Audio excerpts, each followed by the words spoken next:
E aí, pessoal, tudo certo? Sejam muito bem-vindos. Hoje, a gente vai mergulhar de cabeça nos fundamentos do Python. Sabe, naquelas pecinhas essenciais que fazem a linguagem funcionar? Se você já se perguntou como o Python sabe a diferença entre um número e um texto, por exemplo, bom, você veio ao lugar certo. Vamos dominar o vocabulário básico que vai de verdade mudar o jeito que você programa. Bora lá? Pensa só, programar é basicamente como aprender um novo idioma. Não adianta só sair jogando palavras, né? A gente precisa saber o que cada palavra significa e qual a função dela na frase. Com Python, a lógica é a mesma. A gente precisa ser super preciso e dizer para ele qual é o tipo da informação que estamos passando. É um número? É um texto? É uma decisão? Essa precisão, gente, é o que separa um código que funciona de primeira de um que só dá dor de cabeça. Então, para começar, vamos direto ao que interessa. Existem 4 palavras que são a base de tudo, os 4 pilares do vocabulário do Python. Se você dominar esses 4, você já tem a fundação para construir praticamente qualquer coisa que imaginar. E aqui estão eles, os nossos 4 fantásticos. Int para os números inteiros redondinhos. Float para os números com casa decimal. str, que é a abreviação de string para qualquer tipo de texto. E bool para representar o famoso verdadeiro ou falso. Agora, vamos explorar cada um deles com calma. Vamos começar pelo universo dos números. Só que, para o Python, um número não é só um número. Ele vê o mundo numérico dividido em 2 categorias bem claras. E entender essa diferença é o segredo para evitar muitos erros lá na frente. O primeiro tipo é o int, que vem de integer, do inglês, para número inteiro. Simples assim. São aqueles números puros, sem vírgula, sem parte quebrada. Pensa na sua idade, na quantidade de produtos no carrinho, no ano em que estamos, tudo isso é int. E o mais legal é que é super intuitivo. Olha só o código. Você só joga um número lá e o Python já saca na hora que idade e ano são inteiros. Daí para frente, fazer uma soma é tão natural quanto fazer no papel. É essa simplicidade que faz o Python ser tão amado. Agora, uma pergunta que parece boba, mas que esconde um detalhe genial do Python. O que será que acontece quando a gente pega um número inteiro e divide por outro, mesmo que o resultado seja exato, como 8 dividido por 2? E olha aí a pegadinha do bem, o resultado não é um inteiro 4, é 4.0. Por quê? Porque o Python é esperto. Ele pensa, toda divisão tem o potencial de gerar um número quebrado. Então, por padrão, ele já entrega o resultado em formato que aceita casas decimais. E com isso, ele nos apresenta para o nosso segundo tipo numérico. Bem-vindo ao mundo dos floats, ou números de ponto flutuante. Eles servem para representar qualquer número que tenha uma parte decimal. E aqui vai a regra de ouro. Anota aí. No código, a gente usa ponto e não vírgula para separar as casas decimais. Isso é universal na programação.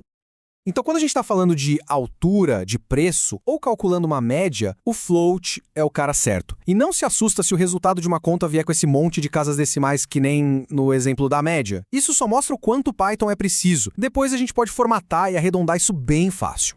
Beleza, a parte de números já está no bolso. Mas um programa de verdade não vive só de matemática. Ele precisa interagir com o texto e, o mais importante, ele precisa tomar decisões.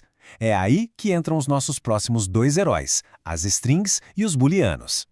O tipo string, de string, é a forma do Python lidar com o texto. Basicamente, qualquer coisa que você colocar entre aspas, e pode ser aspas simples ou duplas, tanto faz, vira uma string. Nomes de pessoas, frases, mensagens de erro, tudo é string. E aqui a coisa fica bem divertida. A gente pode usar operadores de matemática com texto. O sinal de mais, por exemplo, não soma, ele junta um texto no outro. O nome disso é concatenação.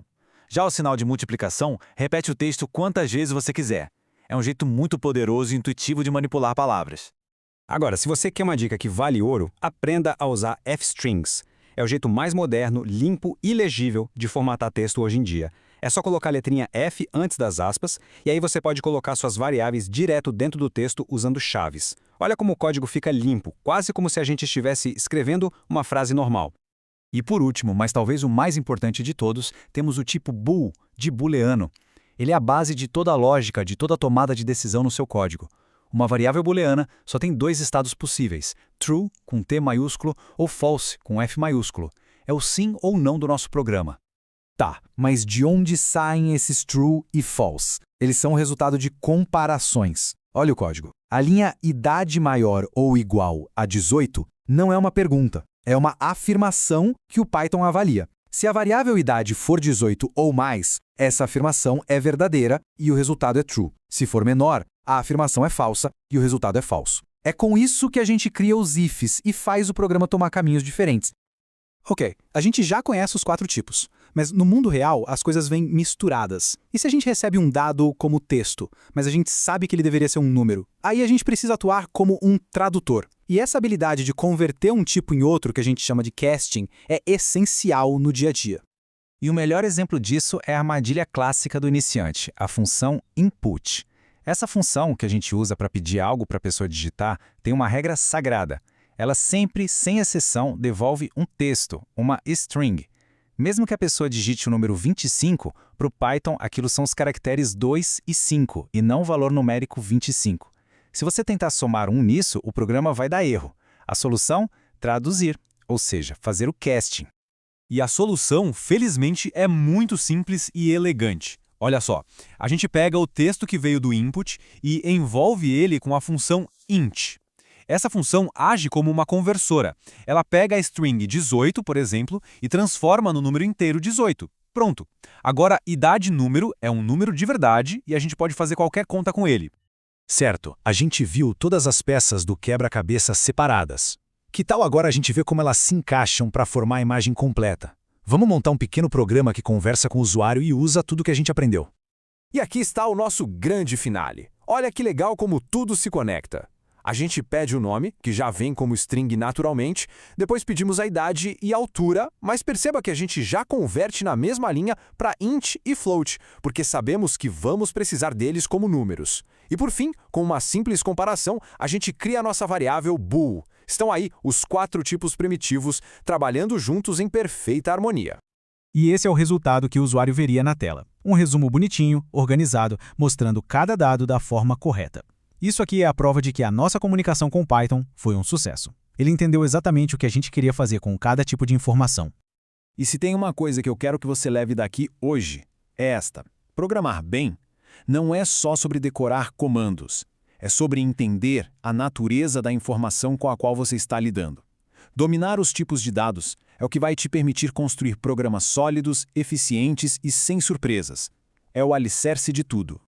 E agora que você já tem esse vocabulário essencial na mão, a pergunta que fica é: que conversas você vai ter com o Python? Que programas, que ideias você vai tirar do papel agora? Deixa aqui nos comentários um projeto que você pensou em fazer com o que aprendeu hoje. Se esse conteúdo te ajudou de alguma forma, não esquece de deixar aquele like e compartilhar com alguém que também está nessa jornada. E claro, siga o canal para não perder os próximos conteúdos. A sugestão de vocês nos comentários é o que guia a gente. E para quem puder e quiser dar aquele apoio extra que nos ajuda a continuar criando material de qualidade, tem um link do picpa.oi aqui na descrição. Cada apoio significa muito e nos motiva demais. Muito obrigado por acompanhar até aqui e a gente se vê na próxima.